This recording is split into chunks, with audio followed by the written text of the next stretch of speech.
mon départ et mon arrivée. Tu es le Dieu de mon parcours. Tu es lui.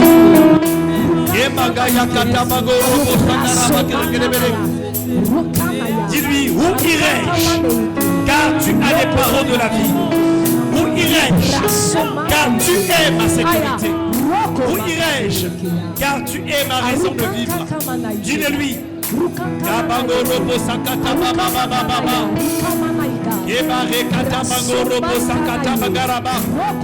Le Dieu qui ne ment jamais.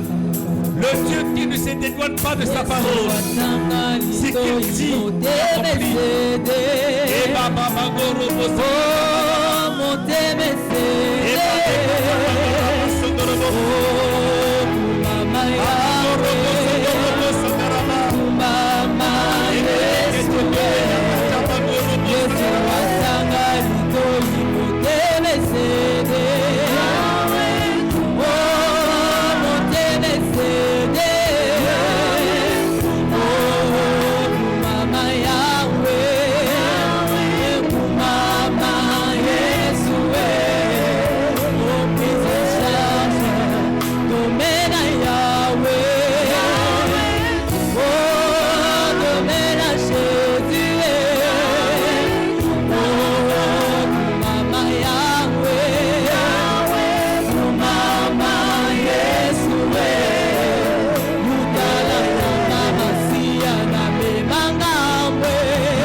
Le nom de Jésus.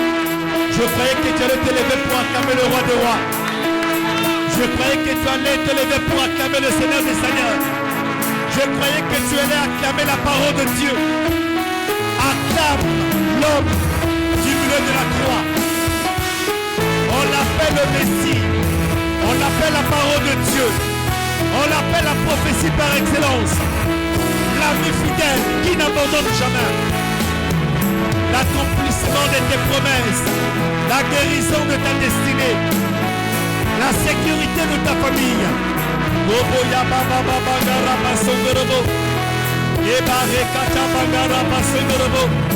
Nous te bénissons parce que tu es Dieu. Nous te célébrons parce que tu es puissant. Reçois l'honneur et la gloire depuis la cité d'exaucement. Nous te célébrons parce que tu es Dieu. Alléluia. Dans le nom de Jésus. Amen. Amen. Bonsoir. Est-ce que tu peux m'aider à saluer ton voisin? Lève-toi, salue ton voisin. Tu peux te déplacer vers l'autre rangée. Dis, voisin, je suis content de te voir. Demande son prénom. Dis, je ne t'ai pas vu hier. Qu'est-ce qui s'est passé? Qu'est-ce qui s'est passé? Dis-lui, demande-lui. Je suis content de te voir. Si tu ne connais pas son prénom, tu peux demander le prénom. Demande le prénom. Dis, tu profites en même temps. J'aime ton sourire. Dis-le lui. J'aime ton sourire. Alléluia. Amen. Que Dieu nous bénisse. Amen.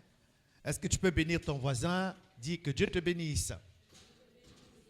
Aïe, c'est quel... comment tu peux être radin comme ça? Dis que Dieu te bénisse. Alléluia. Nous bénissons le Seigneur pour notre quatrième soirée, c'est ça? Amen. Nous sommes là depuis mardi, mercredi, jeudi et aujourd'hui nous sommes vendredi. Nous bénissons le Seigneur pour le temps que nous sommes en train de passer. Pour le temps que nous sommes en train de passer.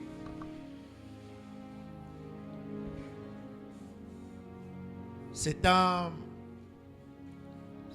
séminaire très spécial par rapport à sa nature, par rapport au thème que nous sommes en train d'aborder.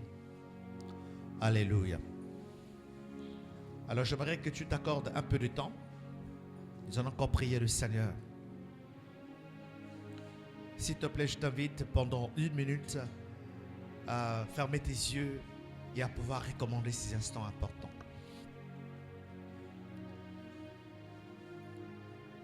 Nous bénissons ton nom ce matin, ce soir, parce que nous sommes conscients que tu es le Dieu qui est fidèle à sa parole. Tu es le Dieu de nos familles, mais tu es aussi le Dieu de la guérison. Nous croyons que l'œuvre de la croix n'est pas vaine. Elle compte aussi pour notre restauration, pas seulement physique, pas seulement spirituelle, mais aussi émotionnelle. Ce soir, par le Saint-Esprit, nous voulons nous recommander à ta grâce, recommander nos âmes, recommander l'écoute de ta parole, afin que, pendant que nous t'écoutons, Seigneur, que les âmes soient guéries, que les âmes soient restaurées, que les destinées s'épanouissent. Nous prions que pendant que cette parole est libérée, que la main de Dieu s'active pour réparer, pour corriger, pour restaurer la vie d'un homme et d'une femme. Ce que j'aime avec toi, c'est que le mot trop tard n'existe pas dans ton langage. Peu importe le passé de cette femme, peu importe le passé de cet homme, un nouveau départ est possible ce soir. Alors opère dans cette maison, opère dans cette famille. Maintenant, dans le nom puissant de Jésus-Christ de Nazareth, nous disons ensemble Amen. Amen. Nous bénissons le Seigneur pour nous qui sommes là depuis mardi. Nous sommes là chaque jour pour écouter la parole de Dieu et pour laisser le Seigneur nous guérir. J'aimerais saluer et bénir toutes les personnes qui se donnent la peine de faire le séminaire une priorité pour votre vie, pour votre bien. Amen. Alors, aujourd'hui, nous continuons avec notre thème « Guérir de ses blessures émotionnelles ». Guérir de ses blessures émotionnelles. Et le thème que nous avons commencé depuis hier est donc « Comment savoir si je souffre d'une blessure émotionnelle ». Nous avons défini la blessure émotionnelle comme étant les chocs d'une mauvaise expérience de son passé. On a été choqué d'une situation, on a été choqué d'une expérience qui finalement devient une plaie, qui devient une blessure, qui devient un choc, qui devient donc une souffrance silencieuse très très souvent parce qu'on a honte d'en parler, on refuse d'en parler parce que c'est quelque chose qui nous est personnel. On dit que c'est privé, c'est personnel. En réalité, c'est une blessure. Lorsqu'on évoque cette situation, cette raison, on n'est pas content, on est triste, on est presque en train de pleurer parce que ça nous rappelle tellement une mauvaise période, sinon une période sombre de notre vie. Et on a compris qu'on ne peut pas guérir de sa blessure si on ne la connaît pas, si on ne peut pas l'identifier. Parce qu'il est important d'identifier la blessure. L'identification, c'est le diagnostic. Un médecin ne peut rien faire pour un malade si les examens ne révèlent pas exactement de quelle pathologie, de quelle maladie le patient souffre-t-il ou traîne-t-il. Donc il va falloir faire donc un diagnostic, des analyses, raison pour laquelle il est recommandable pour un docteur, lorsqu'il vous consulte, de dire est-ce que vous pouvez faire tel examen, passer au laboratoire, etc. Pourquoi? Parce qu'il veut avoir une précision sur des résultats qui doivent vous révéler un diagnostic. Pas de résultat, pas de diagnostic, pas de diagnostic, pas de traitement. Pas de traitement, ça veut dire que vous allez continuer à souffrir. Et dans le principe de la guérison émotionnelle, il est très important de toucher du doigt sa blessure. Vous savez, lorsqu'on est blessé physiquement, il est parfois important pour que la plaie guérisse, de la toucher au plus profond d'elle. Parfois, section spécialistes qui travaillent au service des accidents, ils ont l'expérience, on va dire même le sang-froid de toucher même à des plaies. Parce qu'il faut réparer des personnes qui sont parfois détruites par des accidents. Donc une blessure a besoin d'être touchée dans sa profondeur pour espérer qu'elle soit cicatrisée. Est-ce que je parle bien?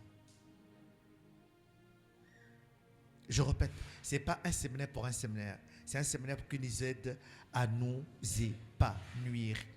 Je vais ressortir de ce séminaire lundi 7, qui est donc consacré à la prière. Nous serons là dimanche pour un culte de guérison. Lundi sera là pour une prière spéciale pour la guérison. Tu dois sortir de ces instants avec une certitude que Dieu te restaure. Je disais au départ qu'il y a 2 raisons pour lesquelles je ne peux pas accompagner quelqu'un dans le mariage. 2 raisons pour lesquelles je ne peux pas encourager quelqu'un à se marier. La première, si votre conjoint, votre choix conjugal est un choix qui ne porte pas Christ dans sa vie. Si vous aimez la personne, si vous êtes tombé amoureux ou amoureuse d'une personne qui n'a pas Christ, je veux dire que vous êtes amoureux, c'est vrai, mais de la mauvaise personne.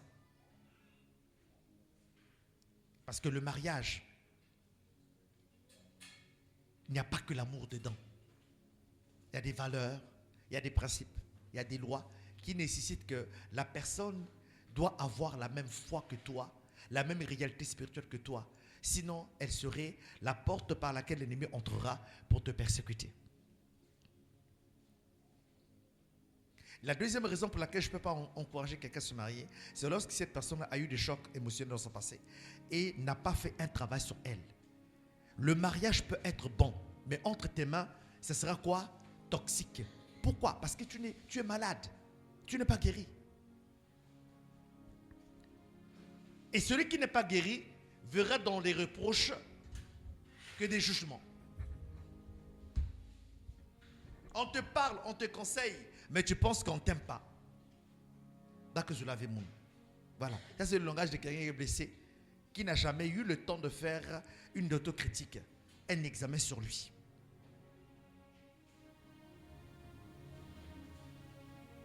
Est-ce que je parle bien? Et hier, nous avons donc commencé par identifier les blessures. Il y en a 5, principalement. Et dans ces 5 blessures, nous avons compris que la première blessure qui conditionne notre santé émotionnelle s'appelle l'abandon.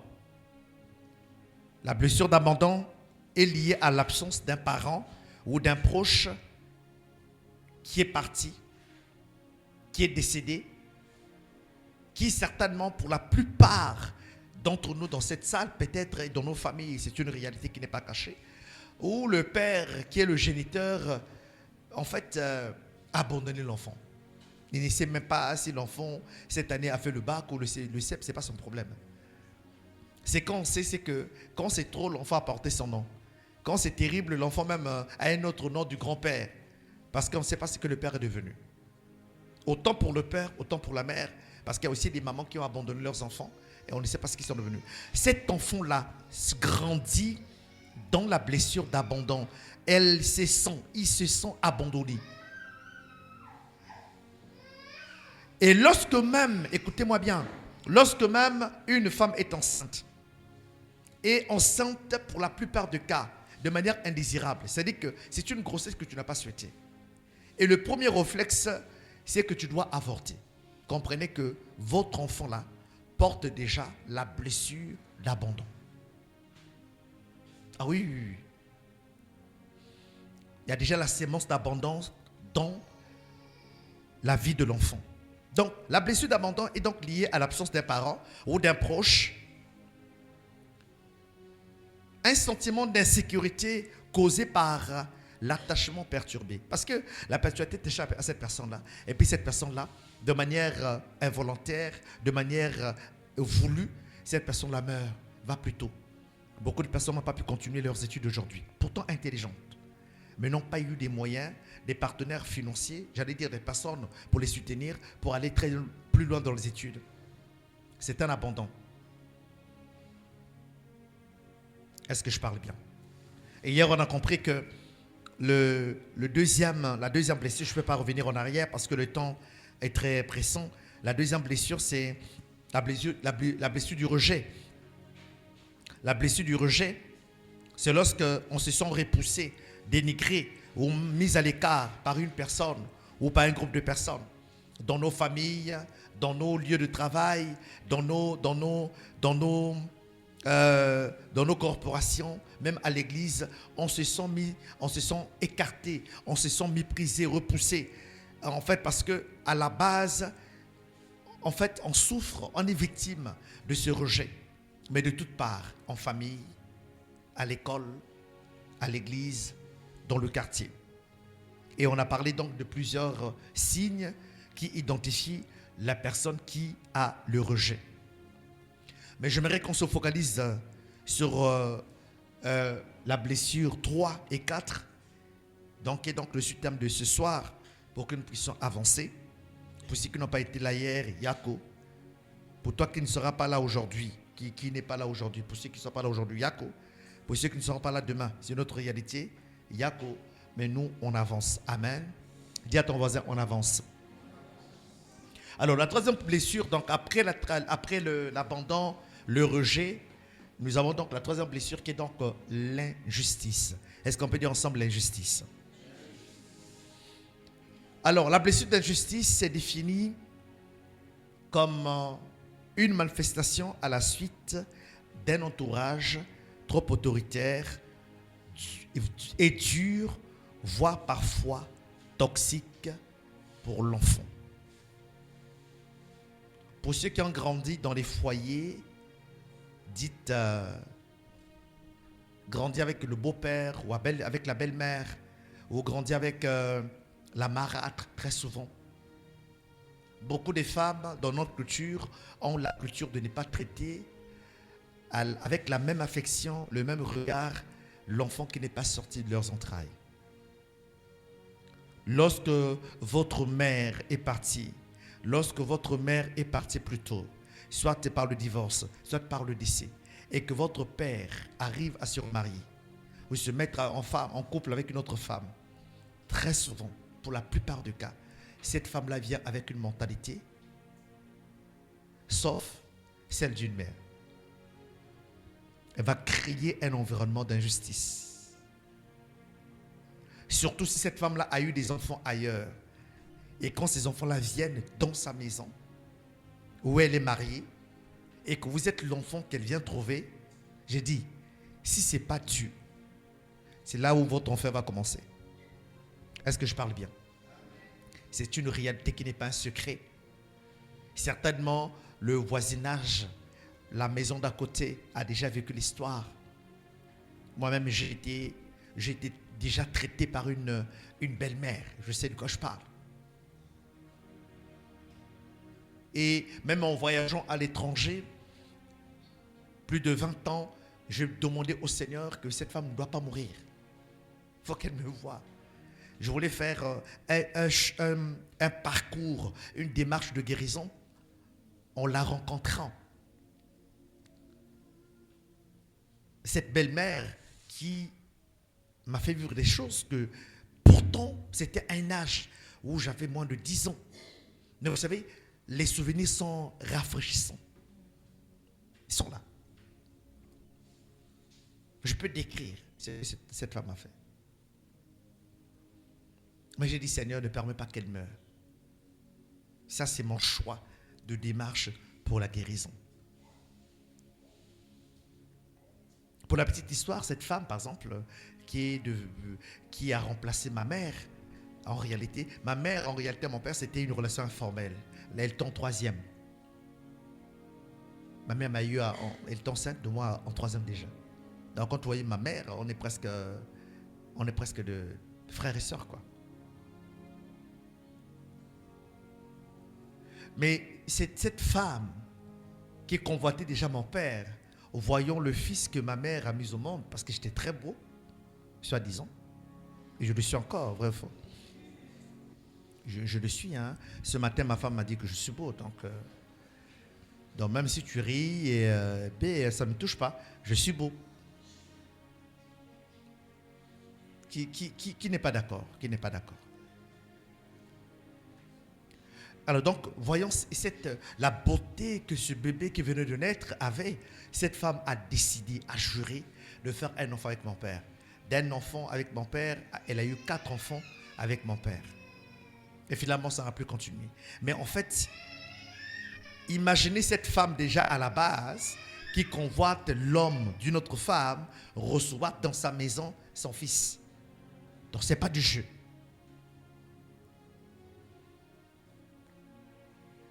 Et certainement, peut-être, de près ou de loin, vous avez vécu une telle expérience, mais vous avez un sentiment d'injustice. Même au niveau de plat, même au niveau du manger, même au niveau de traitement. Les autres peuvent faire, mais pas toi. Les autres peuvent avoir la liberté de s'amuser, de regarder la télé, mais pas toi. Il y a toujours une interdiction qui t'est propre à toi. Pourquoi? Parce que, en fait, ce n'est pas ton environnement. L'environnement est toxique. C'est pour laquelle je dis, faites attention. Quand vous êtes une mère, quand vous êtes un père de votre enfant, ne permettez pas d'envoyer votre enfant n'importe où. Parce qu'il n'y aura pas quelqu'un pour l'aimer plus que vous. S'il vous plaît. Ne comptez pas sur quelqu'un de votre famille, même de votre propre sang, pour prendre soin de vos enfants plus que vous-même. Ne vous trompez pas, ne vous y trompez pas. Je parle. Tout à l'heure, on verra les exemples ici. Sinon, vous allez exposer l'enfant à un environnement toxique sans que vous vous rendez compte.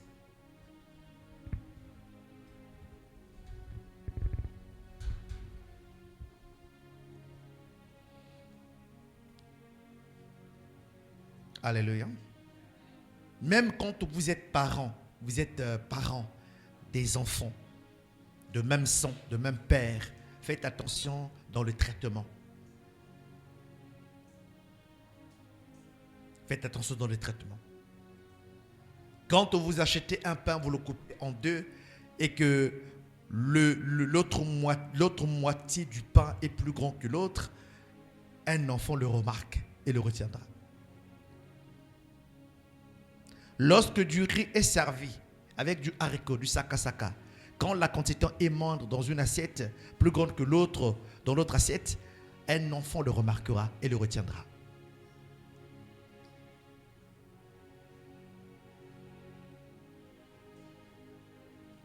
Et beaucoup ont grandi dans un tel environnement toxique, d'injustice, plein d'injustice.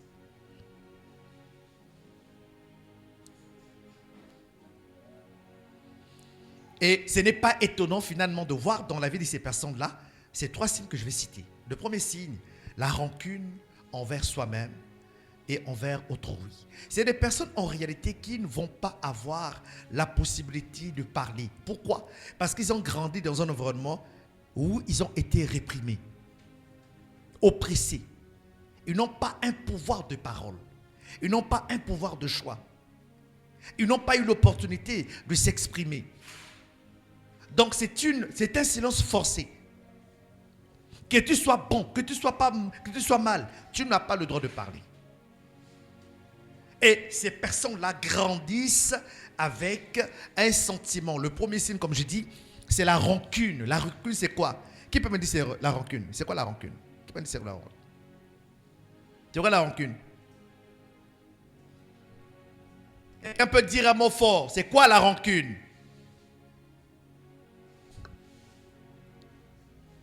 Oui, frère, sagesse.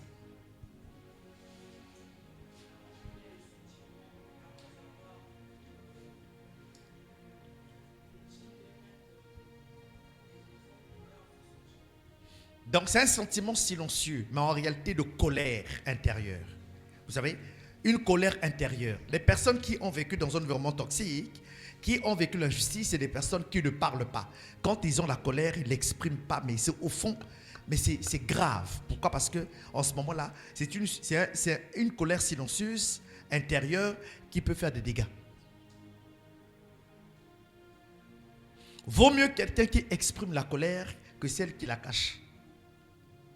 Parce que celle qui la cache peut nourrir des pensées odieuses jusqu'à commettre l'irréparable.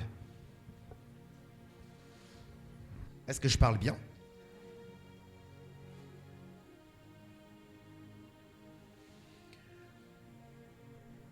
La rancune peut se transformer en colère incontrôlable.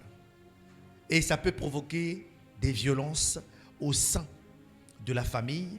Et ce n'est pas étonnant qu'une telle personne devienne plus tard violent dans le couple. Écoutez-moi bien. Un homme qui frappe sa femme, ça n'a pas commencé dans le mariage. Regardez, observez cette personne, vous allez comprendre que dans son histoire, cette personne a grandi dans un environnement toxique. Ce que je dis s'applique. On ne frappe pas sa femme avec plaisir, tu te lèves et puis puis non. C'est qu'il a vu ça quelque part. Il y a quelque chose qui s'est passé qui le pousse à être à l'aise dans cette posture.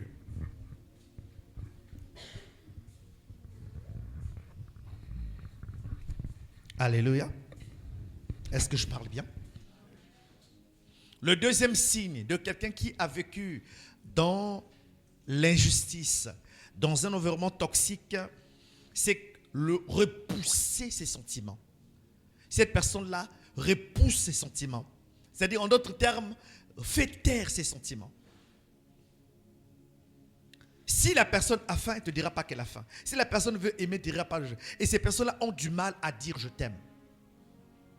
Pourquoi? Parce qu'ils ont grandi dans un environnement toxique, d'injustice, où ils ont été réprimés. Tu n'as pas le droit de parler. Voilà dans quoi il a grandi. Qu'est-ce que tu peux dire dans cette maison? Qui t'a donné le droit de parler? Voilà. Quand je parle, tu te tais. Voilà.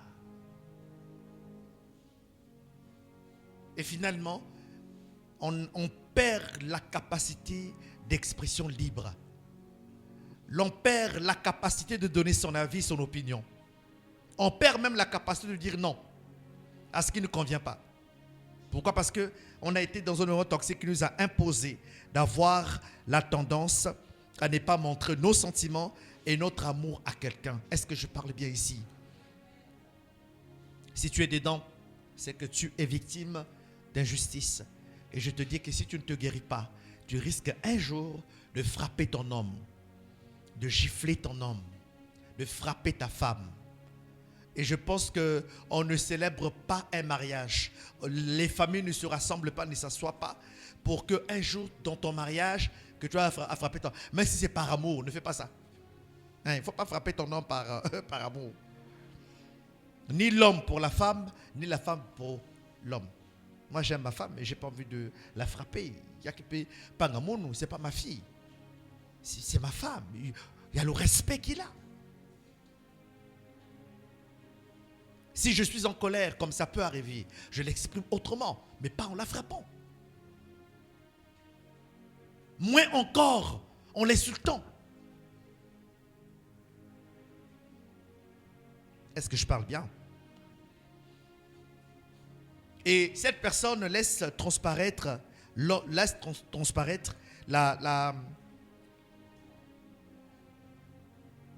la tiédeur.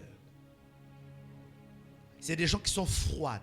C'est des personnes qui sont froides. Ce sont des personnes qui sont distantes. C'est des gens comme ça, quand on dit Amen final, on dit Amen, lèvons-nous pour la prière finale. La personne a déjà un pied à la porte de sortie là-bas. Seigneur, nous te bénissons, te rendons toute la gloire au nom de Jésus-Christ. Quand on dit Amen, c'est la première personne qui sort. Voilà. Pourquoi il ne veut pas avoir de contact avec quelqu'un? Et parfois on peut dire que non, le frère est humble, la soeur est humble. Il y a qui veut humilité. La personne a grandi dans un environnement toxique, d'injustice.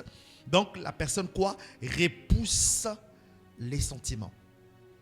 Il refuse d'aimer. Il ressent, mais il s'empêche d'aimer. Et ce que vous ne savez pas, c'est qu'une personne qui n'a pas réglé ça, quand elle arrive dans son couple, même l'épanouissement sexuel connaîtra un problème. Est-ce que vous comprenez ça? Est-ce que vous comprenez? Il y a une certaine liberté que le conjoint dans le couple marié a.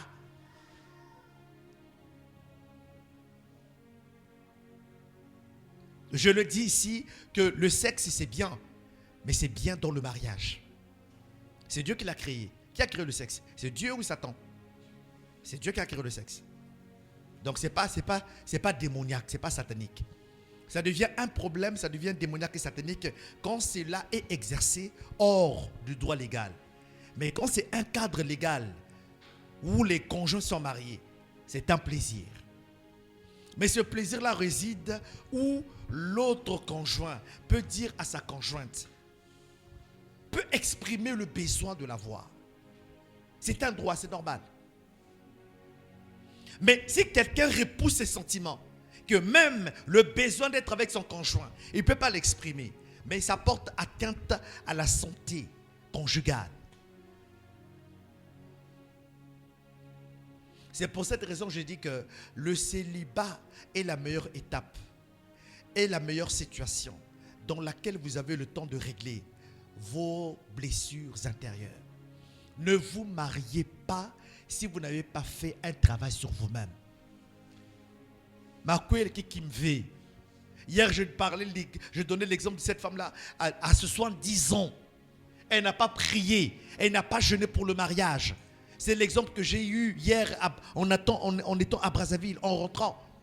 70 ans, un homme quitte la France pour les funérailles, la localise, l'identifie et dit je vais te marier. Et là, pendant que je parle, autant pour moi, pendant que je parle, ils sont en train de faire les papiers pour que l'homme reparte avec la dame en France. Donc elle déjà, à 70 ans, était en train déjà de se voir vieille. Elle devient parisienne.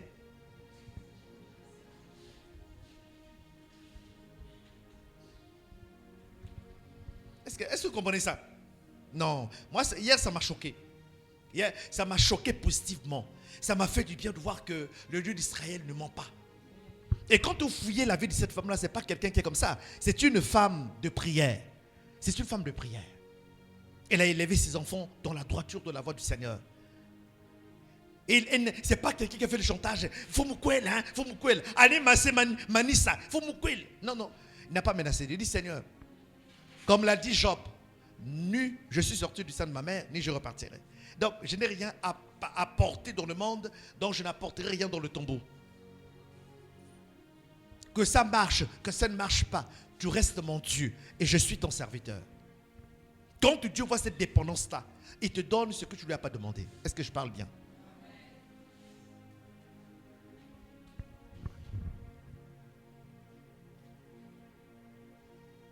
Merci Seigneur pour ta grâce. Le deuxième signe de la personne qui vit la blessure d'injustice, c'est de rechercher la perfection. C'est des personnes qui sont très regardants. Ils recherchent l'excellence. Ils ont un niveau d'exigence élevé envers eux-mêmes et envers les autres. C'est des gens qui se cachent derrière le travail. C'est des personnes, quand ils travaillent, ils sont excellents. Dans le travail administratif, dans le travail ministériel. Moi, j'ai ça. J'ai développé ça. Je suis en train d'écrire moi-même, là. Exigeant avec moi-même. Exigeant avec les autres. Et ce qui est très très bien avec ça, c'est que pendant que j'en parle, c'est que je suis déjà guéri de ça. Mais l'excellence en tant qu'esprit, en tant que la façon de faire, reste. Parce que c'est une qualité. Mais c'est déclenché par quoi? Par le fait d'avoir grandi dans un environnement d'injustice.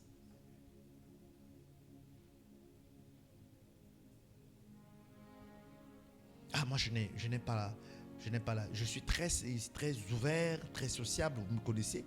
Mais il y a des limites quand tu ne vas pas me reconnaître. Il y a une bêtise, un genre de bêtise que je ne supporte pas. Par exemple, le retard, chez moi, c'est un problème.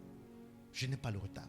Je suis allergique. C'est que je me suis forcé à comprendre, mais je ne peux pas comprendre comment quelqu'un peut être en retard. Je ne comprends pas.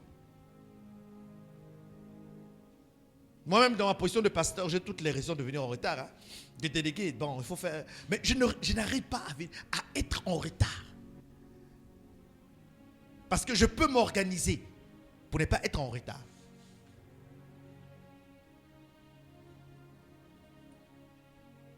La seule fois où je peux être en désaccord avec maman, où souvent elle me fait perdre la sonnification, c'est dimanche matin. Donc pas depuis qu'on a mis intercession 7 heures. C'est bizarre quand même. Pour venir à 8 heures, ça prend du temps. Mais pour venir à 7 heures à l'église, on est prêt à être là avec sacrifice. Donc parfois les filles, les garçons disent, bon, si personne ne s'est lavé jusqu'à 6h45, alors personne ne va se laver en allant à l'église.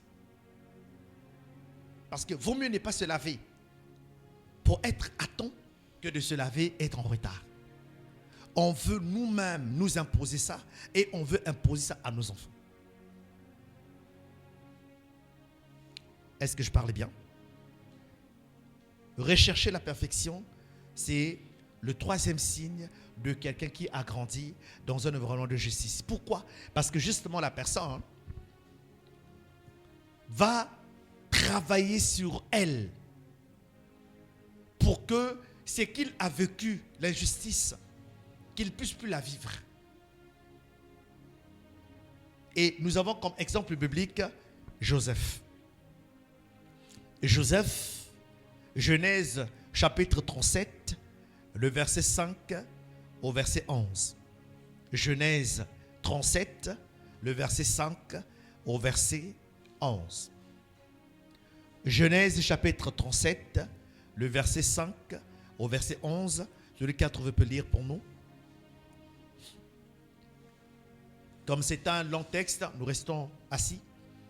Et la personne qui a la responsabilité de lire, qui a trouvé?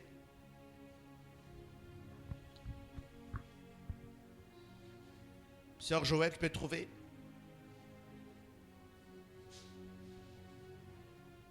Genèse, chapitre 37, le verset 5 au verset 11. Nous lisons avec la sœur Joël. Oui?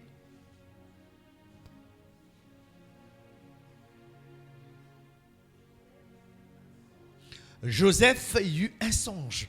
Il fut un songe. Il a un projet dans son cœur. Il a une vision dans son cœur. Mais qu'est-ce qu'il fait? Allons-y. Et il le raconta à ses frères. Ce qu'il a fait n'est pas mauvais. Pourquoi? Parce qu'il a confiance en ses frères. Ce sont des frères de même père. Ils ont grandi ensemble. Plus encore, ce sont ses frères aînés. Parce qu'il est le 11e fils de son père. Il parle aux 10 premiers fils de son père qui sont ses aînés. Ils se sont en sécurité. Main, dis avec moi main. La suite dit quoi? Dites-moi un peu, jusqu'ici en lisant la parole de Dieu, qui a un problème? Joseph ou les frères de Joseph? Les frères de Joseph. Si l'on dit pourquoi ses frères l'ont haï, il a fait quoi? Il n'a rien fait. Mais simplement que Joseph a eu, entre guillemets, la malchance d'être né dans une famille toxique. Oui.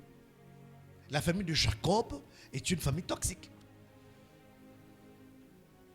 Parce que comment les grands frères, qui constituent normalement la sécurité, la couverture, la protection, peuvent être menacés par le rêve, la vision d'un frère cadet? Il a fait quoi?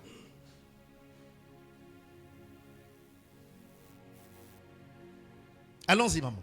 Continue. Il écoutez donc ce songe que j'ai eu. Et puis lui, il ne s'arrête pas, il continue à raconter. Il ne s'arrête pas. Donc on montre ici sa jeunesse, sa naïveté. Parce que là, nous sommes en train de parler d'un Joseph entre 15 et 17 ans. C'est un enfant. Il est naïf. Il pense que tout le monde voit comme lui. Il pense que tout le monde est d'accord avec lui. Il pense que tout le monde croit comme lui.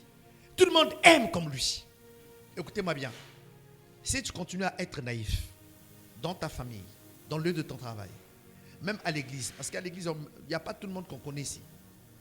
Tout le monde vient. C'est un carrefour des états d'âme.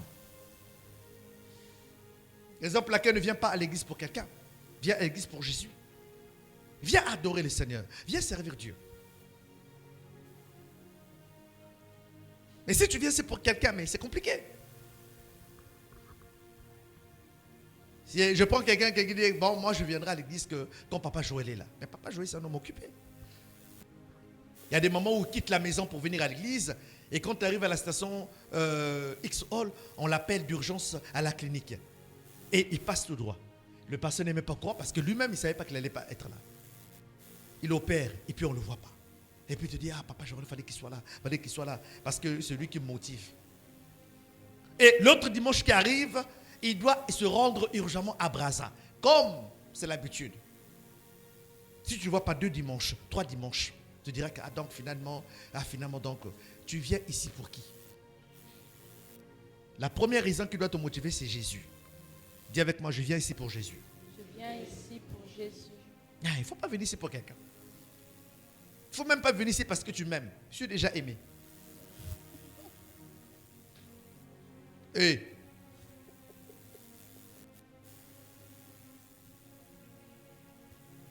c'est vrai, non? Malia Kresse Abolo. Je suis déjà aimé, non? Il faut venir ici pour Jésus parce que tu aimes Jésus. Amen. Voilà, le frère de Joseph l'ont trahi. Continue, maman.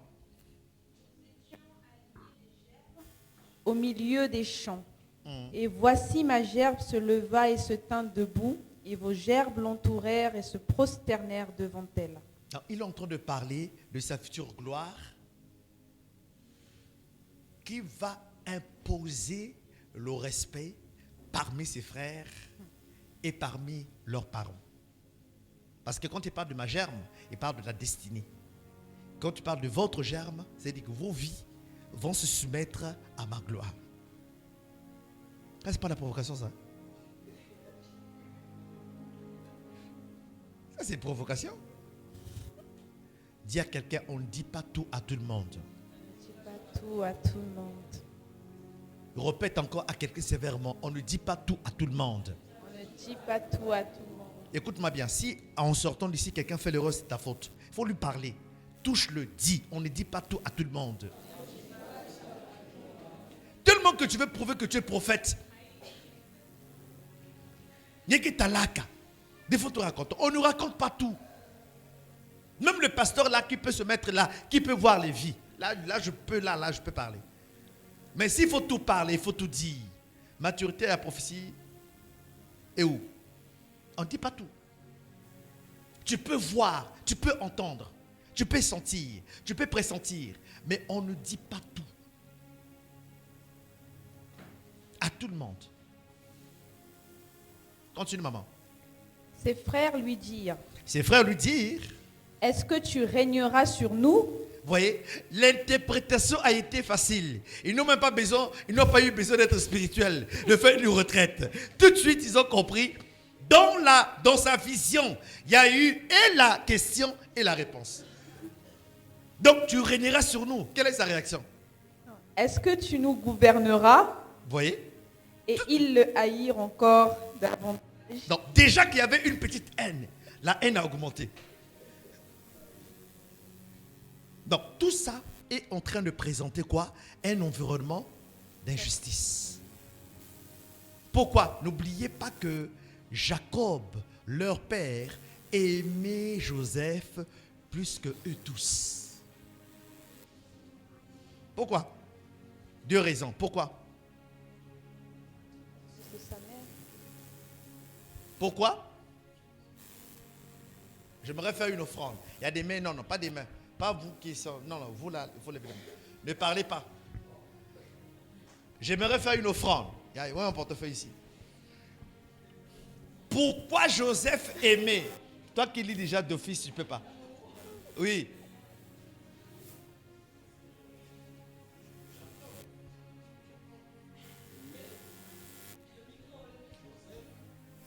Jacob aimait Joseph parce que c'était le fils de la vieillesse et je pense que le dernier aussi. Mais c'était le fils de la vieillesse. donc papa Joël donne la réponse à 50%. Donc il reste 50% de l'offrande. Maintenant il manque l'autre partie de la réponse.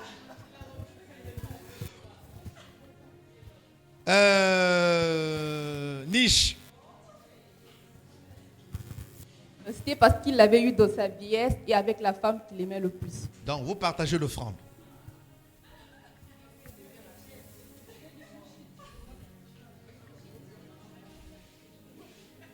Non, chacun doit prendre. Hein. Il faut pas, là-bas, il n'y a pas de générosité. Tu fais la monnaie puis tu le remets 500. C'est important. Amen. Est-ce qu'on peut acclamer ces réponses-là? Il y a deux raisons. Parce que Jacob l'avait eu dans sa vieillesse. C'est un fils de la vieillesse. Et deuxièmement, parce que Jacob l'a eu avec la femme qu'elle aimait. N'oubliez pas dans l'histoire de Joseph que Joseph a eu quoi? Combien de femmes? Jacob a eu combien de femmes? A eu combien de femmes? 4. Et combien de femmes?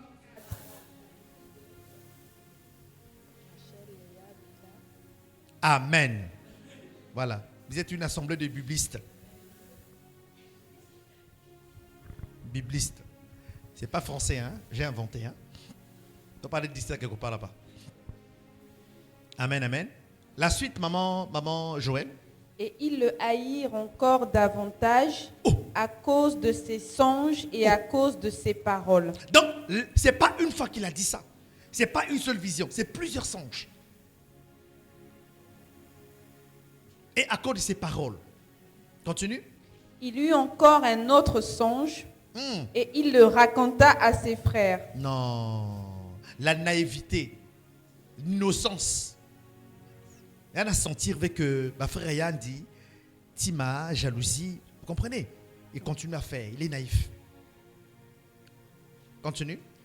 Il dit, j'ai eu encore un songe, et voici le soleil, la lune et 11 étoiles se prosternaient devant moi. Le soleil, c'est leur père, la lune, c'est leur mère, les 11 étoiles, ce sont les 11 frères.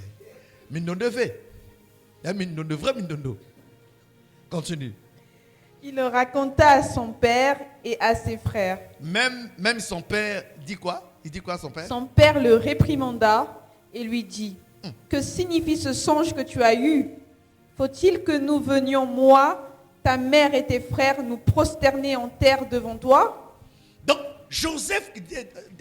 Jacob qui parle, oublie la prophétie que Dieu a donnée 4 générations avant lui. 2 générations avant lui, autant pour moi. Donc, il a parlé à Abraham. Il dit à Abraham, ta descendance va séjourner en Égypte pendant 400 ans. Abraham meurt, Isaac naît, il rappelle cette promesse-là. J'ai dit à ton père Abraham que ta descendance va séjourner. Isaac meurt, cette promesse est rappelée à Jacob. Jacob oublie. Donc, quand le petit vient avec la prophétie, il dit, tu veux dire quoi? Il oublie que Dieu avait déjà parlé. Amen, amen. Amen. Je suis en train de parler ici d'un environnement toxique dans lequel pouvait grandir dans l'injustice et vous transformer en un monstre. Mais pourtant, ce soir, la puissance de la guérison peut vous restaurer. Amen. Amen. J'aime les choses faibles parce que Dieu les transforme en choses fortes pour confondre le plus grand. Dis bien Amen. Amen. Si tu es dans la description de cette 3e blessure, c'est que tu es candidat à la gloire de Dieu. Amen. Mais la condition, il faut que tu acceptes de guérir. la condition n'accepte pas de faire de tes défauts un prétexte. De dire que mon keka fascine. Non, il ne faut pas dire que fascine. Dire que fascine. Vous savez, il n'y a pas quelqu'un qui est né imparfait. Tout enfant qui est né innocent. Mais ce qu'il a transformé, c'est l'environnement dans lequel il est né. Les parents qu'il a eus, la maison dans laquelle il a grandi, le quartier dans lequel il a fréquenté, les écoles où il est passé, tout ça constitue l'influence générale de la personne. Amen, amen. Amen. Lève ta main droite au ciel, répète avec moi. Père céleste, par ta grâce, ce soir, guéris-moi de toute injustice dans ma vie, imposée par ma famille, imposée par mon quartier, par mon parcours scolaire, par mon parcours universitaire, même dans mon travail, où j'ai été victime d'injustice. Ce soir, je t'autorise que ta main s'étende sur ma vie et me guérisse. Que ta main s'étende dans ma vie et me guérisse. Ce soir, restaure mon âme de toute injustice. Restaure mon âme de toute injustice. Restaure mon âme de toute injustice. Dans le nom de... Dans le nom de... Amen. Et acclame le Seigneur.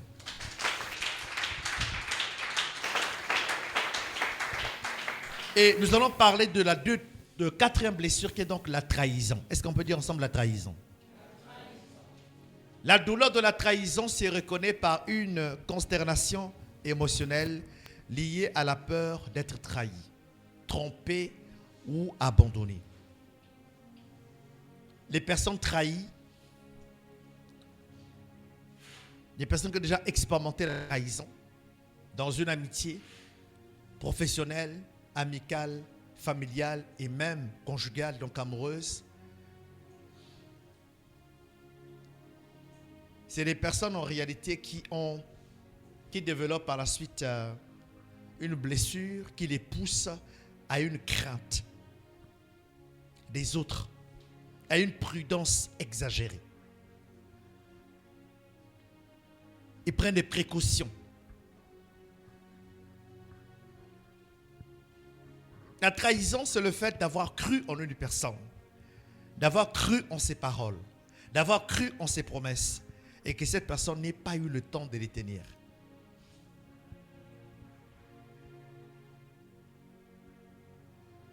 Est-ce que je parle bien? Est-ce que je parle à quelqu'un ici qui a vécu ça?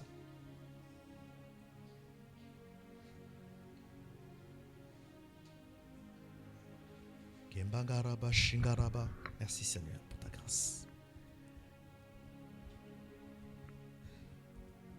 Que le Saint-Esprit te touche. Que le Saint-Esprit te guérisse et te fasse du bien.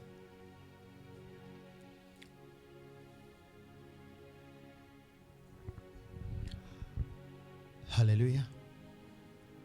Une personne qui a été guérie va développer 3 signes. Le premier, c'est que cette personne va grandir avec un besoin de contrôle. Trahi une fois, elle ne voudra plus qu'on la trahisse. Donc elle va quoi? Elle va travailler sur le contrôle. Un besoin de contrôle. Tu vas où? Tu fais qui? Avec qui? Tu es où? Voilà. Ah, tu sors, on n'a qu'à sortir ensemble. Tu rentres à quelle heure? Voilà, c'est un besoin de contrôle. La personne qui souffre de blessures de trahison ressent le besoin de tout contrôler. Dans sa vie personnelle, de famille et encore professionnelle, elle ressent le besoin d'anticiper les choses pour y faire face, de ne pas laisser la place à l'imprévu. La personne qui a été trahie n'aime pas les surprises. N'aime pas. Même quand je te ferai une surprise, la personne dit, ah non, les surprises là vraiment je ne supporte pas. Il y en a Boma. La peur d'être trahi laisse à la personne d'avoir l'esprit de contrôle. L'esprit de contrôle qui veut bien. Parce que tu vas serrer des gens. L'esprit de contrôle n'est pas bon. Parce que tu vas conditionner une prison environnementale, émotionnelle, relationnelle. Ce n'est pas bon. Donc, si vous avez à la tête un pasteur qui est victime de trahison, c'est que tu vas te rendre compte que même tu es chez toi à la maison. Quand tu sors qu'on dirait pasteur qui est la nague. C'est-à-dire, même à l'invitation au mariage de samedi passé, il te dirait que non, tu étais assis à tel endroit avec telle personne. L'esprit de contrôle. Ce n'est pas une bonne chose. Cela exprime par la peur d'être trahi ou blessé. Donc un esprit de contrôle. Une personne qui a été trahie, qui a vécu la trahison, va développer un signe. Et le premier signe, c'est un esprit de contrôle.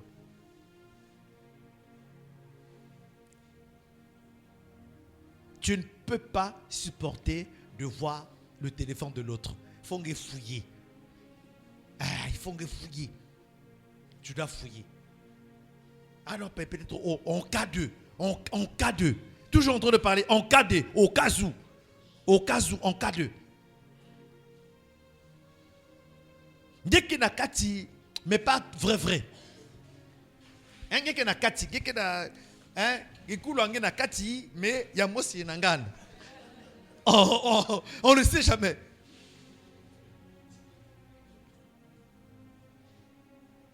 Est-ce que je parle bien? Est-ce qu'il y a une personne ici là? C'est-à-dire, on dit il faut être dedans. C'est-à-dire, oui, mais c'est vrai, mais c'est-à-dire que Nakati, mais en même temps Nanganda.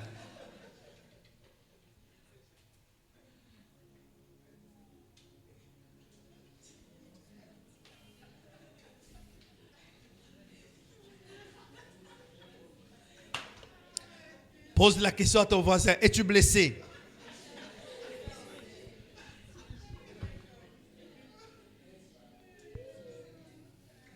Et puis c'est toi qui deviens coach sur les réseaux sociaux. Et dit, hey, il faut faire attention. Hein? Quand on aime là, il ne faut pas trop donner son cœur. En fait, quand tu entends les conseils, ça porte un arrière-plan de quelqu'un qui a été trahi. Et les gens, bizarrement, c'est ça qu'ils appliquent. Là, tu es pourtant dans un couple tranquille, mais c'est tranquille. Tu prends un conseil de quelqu'un qui est célibataire pour appliquer dans ton foyer.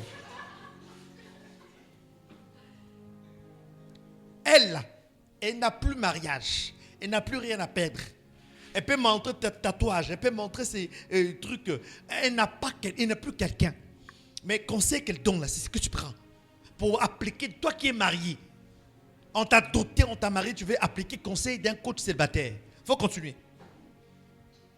Toi-même, tu as fait le choix même. C'est-à-dire que ton église est devenue réseaux sociaux et puis ton pasteur se coach. Non, ton pasteur, tu ne l'écoutes pas. Il faut faire.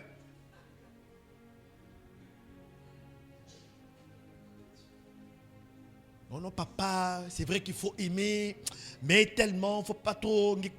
Mais bon, Nakati, mais Nangara en même temps. Non, c'est pas bon. On ne peut pas être dedans et dès qu'il y a un monstre. Tu n'as pas de vie, tu ne peux pas être dedans. Où il y a deux choses, où tu es dedans, où tu es dehors. Nakati, mais moi, prudence, papa.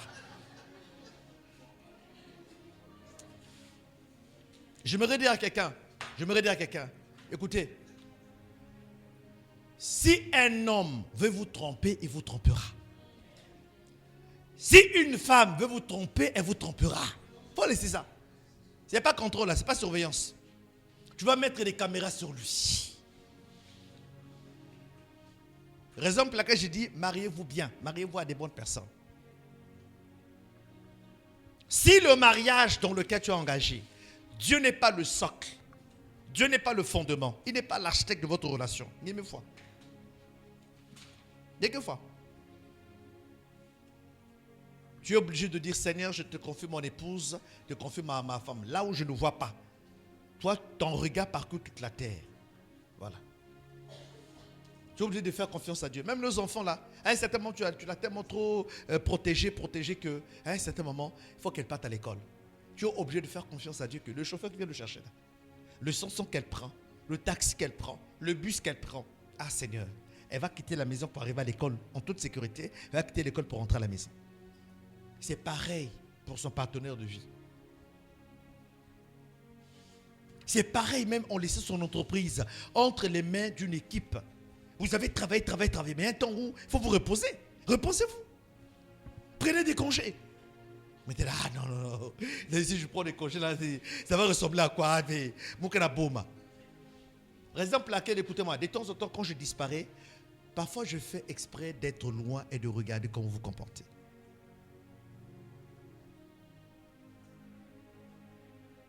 Parce qu'il y a une classe de personnes qui croient que quand le pasteur quitte ou va en voyage, en mission, donc il va avec le Saint-Esprit. Non, le Saint-Esprit est là. Les anges sont là, la parole de Dieu est là. Tu continues à servir le Seigneur. Pas à cause du pasteur, à cause de Dieu qui est là. Est-ce que je parle bien? Et les personnes qui ont vécu la trahison manifestent le deuxième signe qui est donc la peur de l'engagement. Ce n'est pas la beauté qui est un problème. Ce n'est pas l'argent qui est un problème. Ce ne sont pas les moyens qui est un problème. Mais depuis sa dernière relation, depuis qu'elle a été trahie, elle a peur de s'engager. Elle a peur de s'engager. Mais j'aimerais te dire une chose. Même si tu as peur de t'engager, tu vas toujours t'engager. Je dis, puisque la promesse du mariage est sur toi, tu vas t'engager. Dis à ton voisin, tu mens.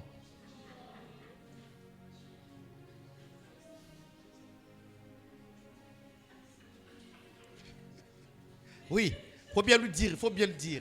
Là, tu es bien placé. Donc, elle est entre deux hommes mariés. Il faut communiquer l'onction là-bas. Tenez-la là-bas. Il faut la tenir là-bas. Une personne qui a connu une trahison peut avoir peur de l'engagement. Est-ce que c'est vrai? Par exemple, si vous avez été victime d'adultère par votre conjoint, vous avez ressenti la trahison et vous pouvez désormais avoir peur de vous engager dans une nouvelle relation. Vrai ou faux? C'est vrai, c'est une réalité. Mais cette réalité-là doit être guérie. Tu ne peux pas être prisonnier de ça.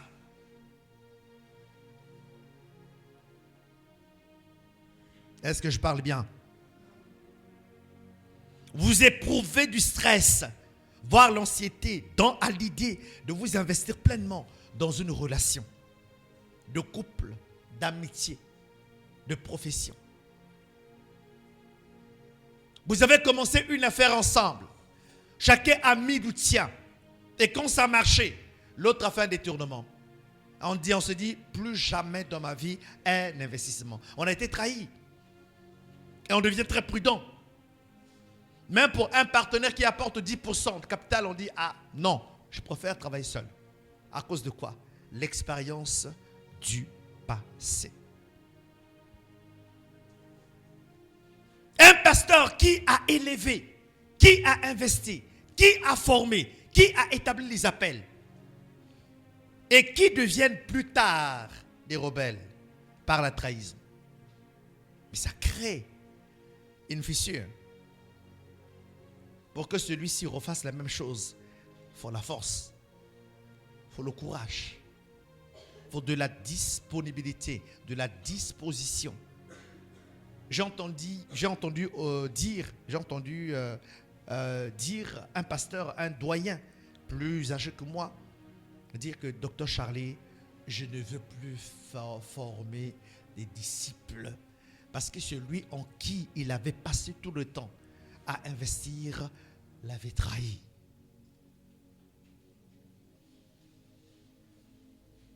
La trahison, ce n'est pas seulement dans le couple. C'est même entre frères et sœurs de même famille, de même sang. C'est même entre partenaires dans le travail, dans l'entrepreneuriat. C'est entre frères et sœurs dans la communauté.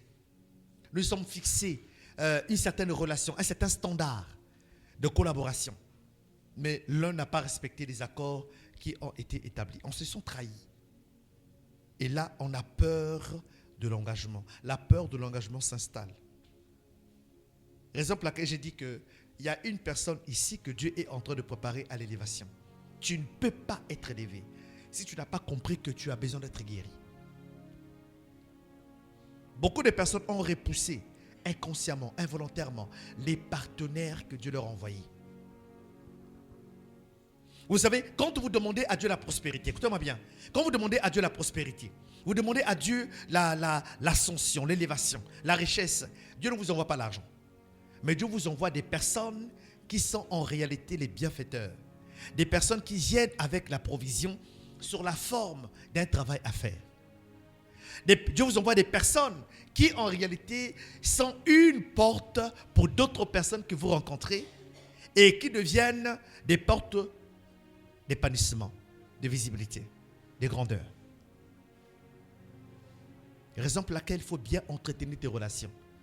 En tant que femme, ne va pas avec tous les hommes que Dieu met sur ton chemin. En tant qu'homme, ne va pas avec toutes les femmes que Dieu te met sur ton chemin. Parce que si tu vas avec ton bienfaiteur, tu as fermé la porte de provision que Dieu a préparée pour toi. Est-ce que je parle bien? Si tu as compris, acclame le Seigneur pour qu'on avance. Et le troisième signe d'une personne trahie ou d'une personne portant la blessure de trahison, c'est que cette personne devient une personne exigeante. Est-ce qu'on peut dire ensemble exigeante? Est-ce qu'on peut dire ensemble exigence? Une personne exigeante, victime de la trahison, alors elle devient davantage exigeante envers elle-même, mais aussi envers les autres. C'est-à-dire que ce sont des personnes qui ne vous permettent pas de faire une erreur. Il te dit, Jacques, tu me vois? Non, oui. Je reviens de loin. Moi, votre affaire de je t'aime là, je ne suis pas dedans. Hein? Donc, je te donne un temps d'essai de 3 mois. Pas d'erreur.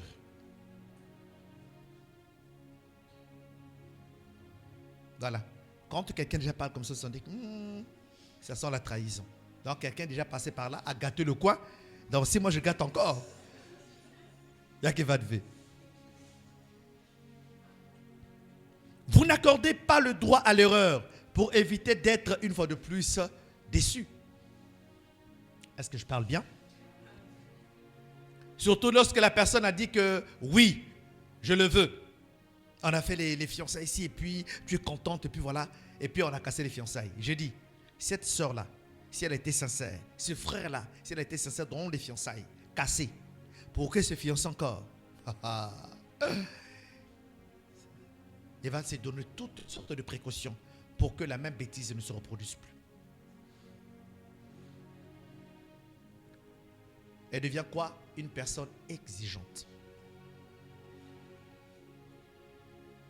Vous n'avez jamais rencontré des personnes qui, en fait, de nature, sont des bonnes personnes, mais qui ont verrouillé leur accessibilité. Parce que quelqu'un est passé avant vous et a gâté les affaires. A gâté le cœur du monsieur, de la dame. Tu arrives à un moment où on te dit, oh, la situation de ton problème, là, moi je connais quelqu'un qui peut régler ça. Va voir papa et bibi. Peut te régler ça. Tu arrives là-bas, tu dis, oh, le problème c'est ça. Oh, en temps normal, je pourrais régler ça. Mais j'ai déjà eu affaire à 2 ou 3 personnes qui m'ont fait des sales coups. Donc là, je ne peux plus m'engager dedans pour vous aider. Vous n'avez jamais entendu ça? Voilà. Vous sentez que la personne est quoi? Victime de trahison. Il y a une personne qui est passée avant vous, qui a gâté l'affaire. Et souvent, quand vous venez après, souvent après la trahison fraîchement, subis, votre problème ne peut pas être résolu.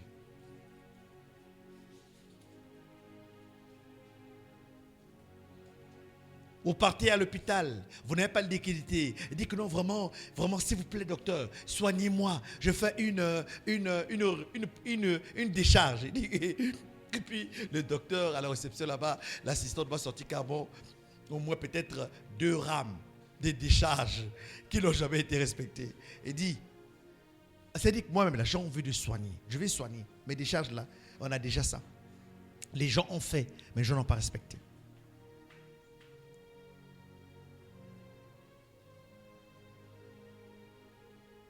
Est-ce que je parle bien? Alors la question que je me te poser, as-tu déjà été trahi? Est-ce que tu te sens dans cette blessure, 4e blessure qui est donc la trahison? J'aimerais te dire que le Seigneur a la capacité de te restaurer. Ce n'est pas un état normal, ce n'est pas un bon état dans lequel tu dois te trouver. Ce n'est pas un état dans lequel tu dois te justifier pour être victime. Dieu n'a pas besoin que tu sois victime pour qu'il te bénisse. Mais de cette erreur dans laquelle tu as été victime, Dieu veut te guérir et veut te faire du bien. Parce que quand tu es victime, tu restes victime dans la trahison, il y a un potentiel que tu ne peux plus manifester. Est-ce que je parle bien? Amen. Pendant que les porteurs de l'arche se mettent en place, j'aimerais simplement que tu lèves la main droite au ciel. Répète après moi, Père Céleste. Répète avec moi, Père Céleste. Par les compassions de Christ, me voici devant toi. Moi, Charlie Otniel, conscient par ta parole,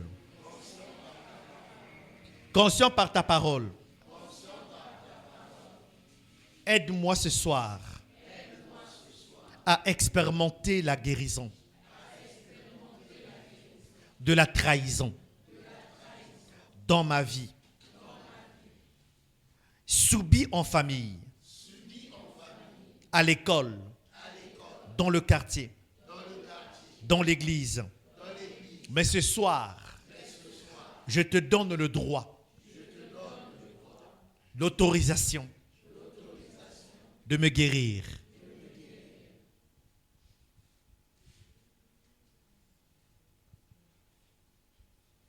Je refuse d'être conditionné par la trahison. Je refuse d'être conditionné par les blessures intérieures.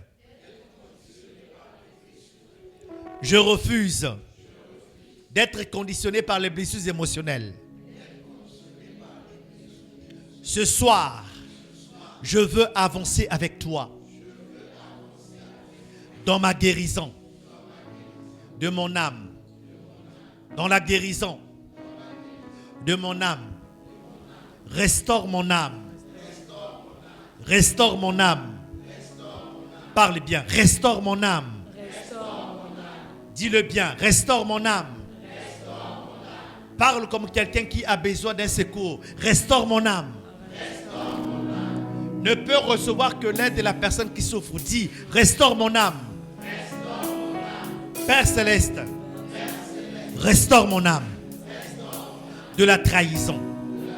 Restaure mon âme de l'injustice. Restaure mon âme de l'abandon. Restaure mon âme du rejet. Restaure mon âme de toutes les blessures. Ce soir, je désire la guérison. Je désire la guérison. Demande-le. Je désire ta guérison.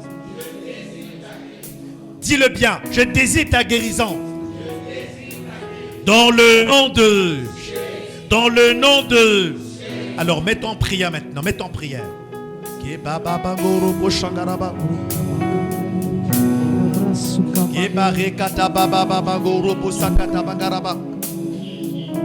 Gebare katabagaraba songorobo shangaraba sangaraba gregenebene. Gebare katababa baba ngorobo sakatabagaraba. Ebarikata bangaraba songorobo shangaraba kirigedebede. Ebarikata baba baba baba baba baba baba baba baba.